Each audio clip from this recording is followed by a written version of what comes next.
आज जो वहाँ पर सवाल जवाब हुआ, आपको बताना चाहूँगा जिससे आपको अंदाज़ा होगा कि मामलात की नौइयत इस वक्त क्या है। लिखा हुआ है कि अगर नोटिफिकेशन 19 अगस्त को, चीफ जस्टिस कह रहे हैं, अगर नोटिफिकेशन 19 अगस्त को जारी हुआ तो वज़ीर आज़म ने 21 अगस्त को किस चीज़ की मंजूरी दी। अटॉर्नी जनरल कह रहे हैं तोसी के लिए काबीना की मंजूरी दरकार थी। ये आफ्टर थाट्स हैं, बाद में ख्याल आया। अटॉर्नी जनरल कह रहे हैं कि वज़ीर आज़म ने काबीना की मंजूरी के बाद नोटिफिकेशन पर दस्तखत किए। चीफ जस्टिस कह रहे हैं क्या काबीना की मंजूरी के बाद सदर मुमलिकत ने नोटिफिकेशन की दोबारा मंजूरी दी, ये सवाल किया उन्होंने। ये 21 अगस्त का वाक़या, नोटिफिकेशन 19 अगस्त को हो चुका है। अटॉर्नी जनरल कह रहे हैं नहीं, ऐसा नहीं हुआ। चीफ जस्टिस, आर्मी चीफ की मुद्दत मुलाजमत का इख्तियार सिर्फ सदर को हासिल है, और ये वाला क्वेश्चन जो है कि मंजूरी का हासिल है, ये भी आगे थोड़ा सा जाके आगे एक्सप्लेन होता है कि रूल्स और कवानीन कौन से हैं। हम अटॉर्नी जनरल, हम सदर मुमलिकत से दोबारा मंजूरी ले लेते हैं। ये अटॉर्नी जनरल सुप्रीम कोर्ट को कहा। चीफ जस्टिस कह रहे हैं काबीना के 25 अरकान में से 11 ने तोसी की मंजूरी दी थी। काबीना के 14 अरकान ने अदम दस्तयाबी की वजह से कोई राय जाहिर नहीं की। अटॉर्नी जनरल कह रहे हैं जिन अरकान ने हक राय दही इस्तेमाल नहीं किया, उन्होंने वोटिंग में हिस्सा नहीं लिया, और आज प्रेस कॉन्फ्रेंस में कहा गया कि उसकी जो राय ना देना है उसको हाँ ही समझा जाए। चीफ जस्टिस कह रहे हैं काबीना अपने अरकान को सोचने के लिए वक्त नहीं देना चाहती। 14 अरकान पार्लियामेंट ने आर्मी चीफ की तोसी में हाँ नहीं की। अटॉर्नी जनरल, आर्मी रूल्स में तोसी या दोबारा तैनाती के बारे में वाज़ेह कानून नहीं है।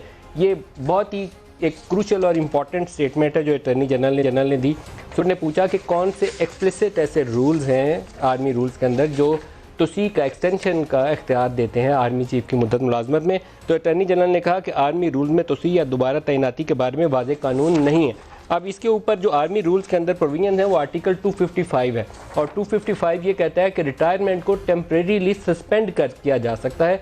आज हुकूमत ने प्रेस कॉन्फ्रेंस में कहा कि हम रूल्स को अमेंड कर रहे हैं। आर्मी रूल्स 255 जो है उसको अमेंड करते हुए उसमें एक्सटेंशन इन टर्म जो है उसका एक इजाफी वर्ड इस्तेमाल किया जाएगा ताकि रूल कवर कर सकें उस चीज़ को, उस कानून को तरमीम कर रही है हुकूमत। तो ये ताज़ा तीन सूरत हाल है।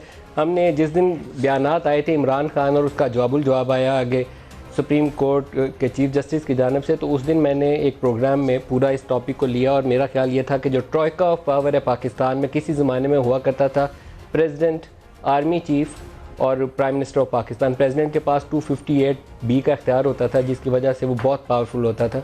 अब वो ट्रॉयका ऑफ पावर बदल चुका है। अब वो ट्रॉयका ऑफ पावर में है chief justice of Pakistan, army chief और प्राइम मिनिस्टर ऑफ पाकिस्तान। और इस ट्रॉयका ऑफ पावर में अभी दरारें नज़र आ रही हैं। अभी सेम पेज वाला कहानी तीनों के दरमियान मौजूद नहीं है, और ये केस की डिटर्मिनेशन बहुत अच्छी भी जा सकती है, पाकिस्तान की हक में भी जा सकती है अगर रूल्स को इस तरीके से फ्रेम कर दिया जाए और वाज़ेह किस्म की हदायत जारी कर दी जाए, इबहाम ही ख़त्म हो जाए उस सारे मामले के अंदर, ताकि हर 3 साल के बाद ये जो खिचड़ी पकती है उस कन्फ्यूजन से हम निकल के पाकिस्तान को आगे ले जाएं, तो शायद पाकिस्तान के लिए भलाई का रास्ता भी इस मामले से निकल सकता है।